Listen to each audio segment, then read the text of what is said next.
Friends of a Visalia woman are grieving as the Madera County Sheriff's Office investigates what led up to her death. Deputies say 40-year-old Nicole Coons was found dead on February 15th on Bailey Flats Road in the Raymond area of Madera County. CBS 47's Catherine Phillips spoke with two of the woman's longtime friends, and she joins us now live in studio with their message to the public. Catherine. Well, Catherine, both of Nicole's friends are incredibly emotional dealing with the loss of a friend they've known for over a decade. They say the hardest part right now is just not knowing what happened. She brought so much love and light into my life. Both Heidi Cox and Sarah White have known their best friend, 40-year-old Nicole Coons, for over a decade. She actually got me into church and going to the gym and eating good, and she definitely made a big impact on my life. But in the days following her unexpected death, both women are at a loss, not knowing what happened to their loving friend. Unfortunately, we can't bring her back. Ideally, in a perfect world, I would just have liked this to never happen.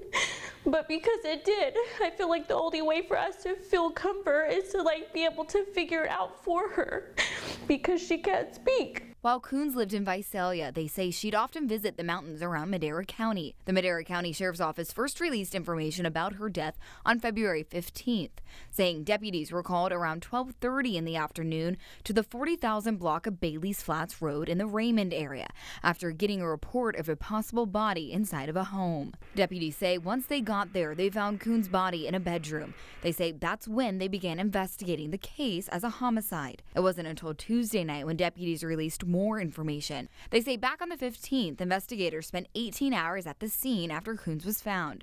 However, no details have been released on how she died or who could have done this to her. Both friends now urging whoever did this to come forward. I would just hope that the guilt eats at them, then that they try to do right by what they've done so wrong.